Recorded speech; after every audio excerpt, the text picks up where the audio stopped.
ஜாபர் சாதிக் தற்போது தப்பியோடி தலைமறைவாகிவிட்டார். அவரது 2 சகோதரர்களும் அவரது 2 தம்பிகளும் தப்பியோடிவிட்டார்கள். இவர்கள் 3 பேரும் தப்பியோடியதற்கான காரணம் போதைப்பொருள் வழக்கில் இவர்கள் சிக்கியிருப்பதுதான்.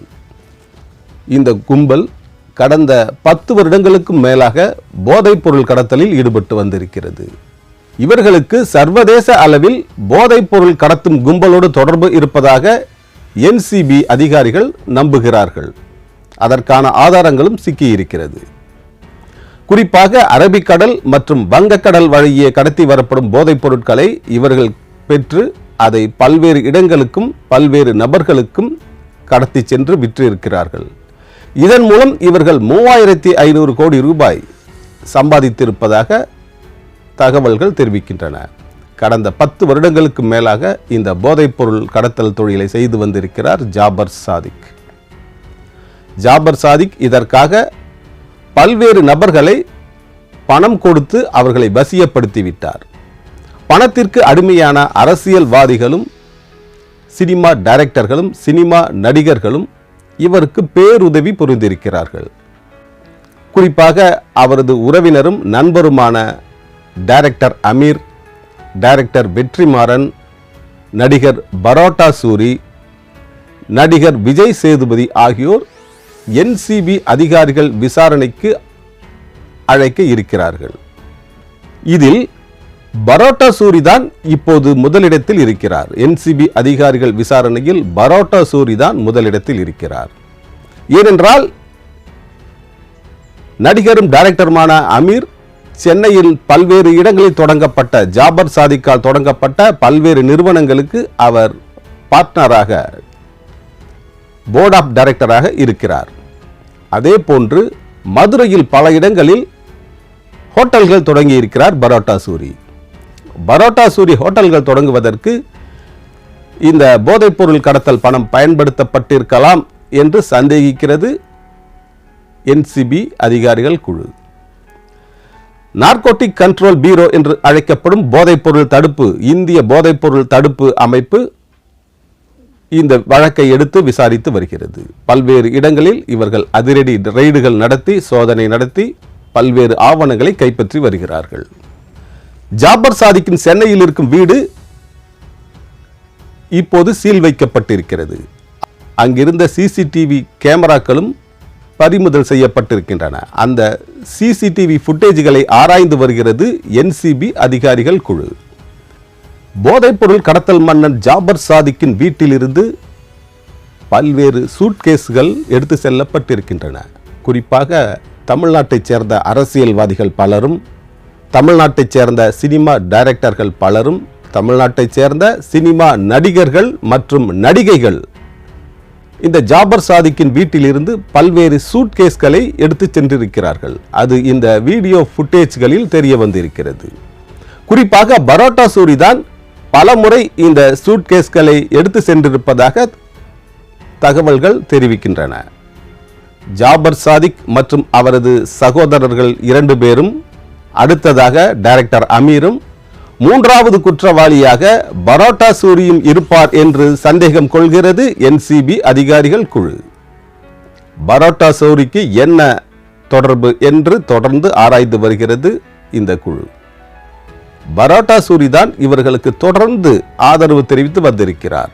இவர்களது விழாக்களில் கலந்து கொண்டிருக்கிறார். இவரது ஜாபர் சாதிக்கின் வீட்டிற்கு சென்று அங்கே நடத்தப்பட்ட பல்வேறு விழாக்களில் கலந்து கொண்டிருக்கிறார். அவரிடமிருந்து பல்வேறு பரிசு பொருட்களையும் பல்வேறு சூட்கேஸ்களையும் எடுத்து சென்றிருப்பதாக நம்பத்தகுந்த வட்டாரத்தில் இருந்து வரும் தகவல்கள் தெரிவிக்கிறது. அதற்கான வீடியோ ஃபுட்டேஜ்களையும் CCTV ஃபுட்டேஜ்களையும் கைப்பற்றி இருக்கிறது NCB அதிகாரிகள் குழு. ஜாபர் சாதிக் மற்றும் அவரது தம்பிகள் 2 பேரிடமும் மொபைல் போன்கள் தற்போது இல்லை. அவர்களது மொபைல் போன்கள் சுவிட்ச் ஆஃப் செய்யப்பட்டு விட்டது. ஆனால் அவர்கள் சேட்டலைட் போன்கள் மூலம் பல்வேறு நபர்களை தொடர்பு கொண்டு வருவதாக நம்புகிறது NCB அதிகாரிகள் குழு மற்றும் போதைப்பொருள் தடுப்பு அதிகாரிகள் குழு. ஜாபர் சாதிக்கிடம் சேட்டலைட் போன் இருப்பது அதிர்ச்சிகரமான ஒரு தகவல். சாட்டிலைட் போன்கள் எல்லாம் உலக அளவில் செயல்படும் பயங்கரவாத குழுக்கள் மற்றும் போதைப்பொருள் கடத்தல் கும்பலிடம்தான் இருக்கும். சட்டவிரோதமாக அவர்கள் சாட்டிலைட் போன்களை பயன்படுத்துவார்கள். அதுபோன்றுதான் ஜாபர் சாதிக்கிடம் சட்டவிரோதமாக சாட்டிலைட் போன்கள் இருப்பதாக தெரிய வந்திருக்கிறது. இதுதான் மிகவும் அதிர்ச்சிகரமான தகவல். மேலும் மற்றொரு தகவல் தமிழகத்தை அதிர்ச்சிக்குள்ளாக்கும் ஒரு தகவலாக வந்து கொண்டிருக்கிறது. தமிழ்நாட்டைச் சேர்ந்த ஒரு பிரபல அரசியல்வாதியின் மகன், அவர் இந்த போதைப் பொருளுக்கு அடிமையாகி உடல்நிலை பாதிக்கப்பட்டு 4 மாதங்களாக சென்னையில் உள்ள தனியார் மருத்துவமனையில் தொடர்ந்து ஐசியூவில் வைக்கப்பட்டு சிகிச்சை பெற்று வருவதாக வரும் தகவல்கள் அதிர்வலைகளை ஏற்படுத்தி இருக்கிறது. தமிழ்நாட்டின் உயர்மட்டத்தில் இருக்கும் அந்த அரசியல்வாதியின் மகன் ஒரு பார்ட்டியில் கலந்து கொண்டு இந்த போதைப் பொருளை எடுத்துக்கொண்டதாக தெரிய வந்திருக்கிறது. அதன் பிறகு அந்த அரசியல்வாதியின் மகன் உடல்நிலை பெரிதும் பாதிக்கப்பட்டு அந்த போதைப் பொருள் எடுத்துக்கொண்டதால் உடல்நிலை மிகவும் பாதிக்கப்பட்டு உயிருக்கு ஆபத்தான நிலையில் தொடர்ந்து சிகிச்சை பெற்று வருகிறார். 4 மாதங்களாக அவர் சிகிச்சை பெற்று வருவதாக தகவல்கள் கசிந்த வண்ணம் இருக்கிறது. இதுதான் இப்போது அதிர்வலைகளை ஏற்படுத்தி இருக்கிறது. ஜாபர் சாதிக்கால் கடத்தப்பட்டு பல்வேறு நபர்களுக்கு விற்கப்பட்ட போதைப் பொருட்கள் உயர்மட்டத்தில் இருக்கும், குறிப்பாக பணக்காரர்களிடம் இந்த போதைப் பொருள் சென்றடைகிறது. ஏனென்றால் இந்த போதைப் பொருட்களின் விலை அதிகம். பணக்கார பெண்களும் பணக்கார இளைஞர்களும் தான் இதை அதிகம் வாங்கி உபயோகிக்க முடியும். ஏனென்றால் இதன் விலை அதிகம். கீழ்மட்டத்தில் இருப்பவர்கள் எப்படி கஞ்சாவை அதிகம் உபயோகப்படுத்துகிறார்களோ அதே போன்று மேல்மட்டத்தில் பணக்கார வர்க்கத்தில் இருப்பவர்கள் தான் ஜாபர் சாதிக்கால் விற்கப்படும் போதைப் பொருளை வாங்க முடியும். ஏனென்றால் இதன் விலை அதிகம். இவைகள் பெரும் ஸ்டார் ஹோட்டல்களில் நடத்தப்படும் பார்ட்டிகள், பல்வேறு இடங்களில் நடத்தப்படும் கல்யாண விருந்துகள், தனிநபர்கள் நடத்தும் விழாக்கள் போன்றவற்றில் இவை பயன்படுத்தப்படுவதாக தெரிய வந்திருக்கிறது. பல இடங்களில் போலீசார் ரெய்டுகள் நடத்தி இது போன்ற பார்ட்டிகளில் கலந்து கொண்டவர்களையும் இதில் போதைப்பொருள் பயன்படுத்தியவர்களையும் போதைப்பொருள் விற்றவர்களையும் கைது செய்திருக்கிறார்கள். ஆனாலும் கூட இந்த போதை பார்ட்டிகள் தடைபடவில்லை. தொடர்ந்து பல்வேறு இடங்களில் நடந்து கொண்டுதான் இருக்கிறது. அப்படி ஒரு போதை பார்ட்டியில் கலந்து கொண்டுதான் தமிழ்நாட்டின் அரசியல்வாதியின் மகன் உயிருக்கு ஆபத்தான நிலையில் அந்த போதைப் பொருளை உபயோகித்ததால் உயிருக்கு ஆபத்தான நிலையில் தொடர்ந்து சிகிச்சை பெற்று வருவதாக நம்பத்தகுந்த வட்டாரத்தில் இருந்து வரும் தகவல்கள் தெரிவிக்கிறது. விரைவில் அந்த அரசியல்வாதியின் மகன் குணம் பெற்று இந்த போதை பழக்கத்தில் இருந்து விடுபட்டு நல்ல முறையில் வீடு திரும்ப வேண்டும் என்று நாம் வாழ்த்துகிறோம். இந்த சம்பவம் போதைப் பொருள் எப்படி மேல்மட்டத்தில் இருப்பவர்களையும் பாதிக்கிறது என்பதைத்தான் எடுத்து காட்டுகிறது.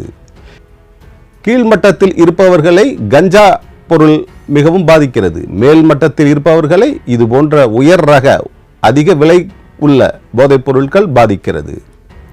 இந்த போதைப் பொருளை ஒரு முறை பயன்படுத்தினாலே அவர்கள் இந்த போதைப் பொருளுக்கு அடிமையாகி விடக்கூடிய அபாயம் இருப்பதாக மருத்துவர்கள் தெரிவிக்கிறார்கள். ஏனென்றால்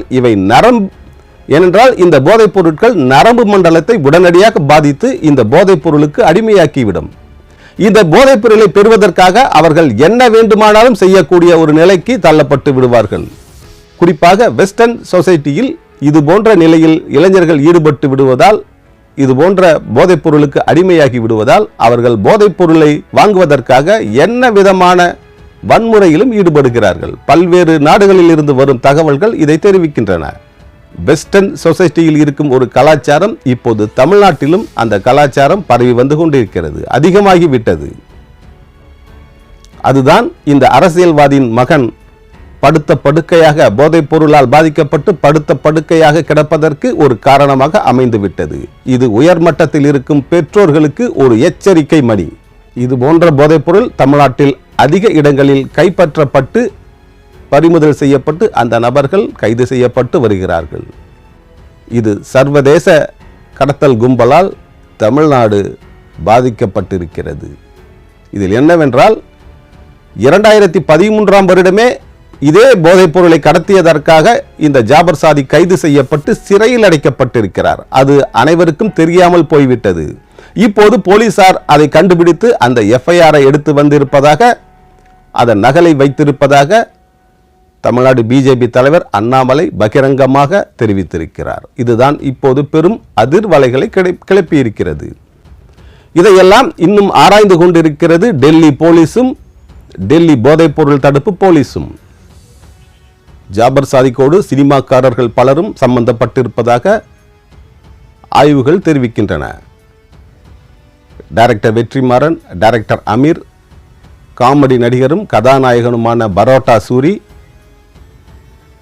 பிரபல தமிழ் சினிமா நடிகர் விஜய் சேதுபதி, மேலும் ஒரு சில நடிகைகளும் இதில் சம்பந்தப்பட்டிருக்கலாம் என்று சந்தேகிக்கிறது டெல்லி போலீஸ். இந்த அரசியல்வாதிகளும் சினிமா துறையைச் சேர்ந்தவர்களும் ஜாபர் சாதிக் வீட்டிலிருந்து ஒவ்வொருவரும் ஒரு சூட்கேஸில் பல பரிசு பொருட்களை எடுத்து சென்றிருக்கிறார்கள், வாங்கி சென்றிருக்கிறார்கள். ஜாபர் சாதிக்கிடமிருந்து வாங்கி சென்றிருக்கிறார்கள். அது இந்த சூட்கேஸில் உண்மையிலேயே என்ன பொருள் இருந்தது என்பதுதான் இப்போது மிக பெரும் கேள்வியாக எழுந்திருக்கிறது. அது பற்றியும் விசாரித்து வருகிறது அதிகாரிகள் குழு. தமிழ்நாடு இந்தியாவின் போதைப்பொருள் கடத்தலின் தலைநகரமாக மாறிவிட்டது என்பதுதான் உண்மையோ என்கிற சந்தேகத்தை ஏற்படுத்தி இருக்கிறது. ஆளும் கட்சியும் எதிர்கட்சியும் அனைத்து அரசியல் கட்சிகளும் போதைப் பொருளுக்கு எதிராக, போதைப்பொருள் கடத்தலுக்கு எதிராக ஒன்றுபட்டு செயல்பட வேண்டியது அவசியமாகும். காவல்துறை அதிகாரிகளும் இது போன்ற போதைப் பொருள் கடத்தும் நபர்களை கண்டுபிடித்து அவர்களுக்கு தக்க தண்டனை வாங்கி தர வேண்டும். இந்த வீடியோ பிடித்திருந்தால் உங்கள் நண்பர்களுக்கு ஷேர் பண்ணுங்கள், லைக் பண்ணுங்கள், கமெண்ட் செய்யுங்கள். சித்தார்த் விஷன் சேனலை சப்ஸ்கிரைப் செய்து கொள்ளுங்கள். பக்கத்தில் உள்ள பெல் பட்டனையும் மறக்காமல் கிளிக் செய்து கொள்ளுங்கள். அதை தொடர்ந்து வருகிற ஆல் நோட்டிபிகேஷன் பட்டனையும் மறக்காமல் கிளிக் செய்து கொள்ளுங்கள். இந்த வீடியோ பிடித்திருந்தால் உங்கள் நண்பர்களுக்கு ஷேர் செய்யுங்கள், கமெண்ட் செய்யுங்கள். சித்தார்த் விஷன் சேனலை சப்ஸ்கிரைப் செய்து கொள்ளுங்கள்.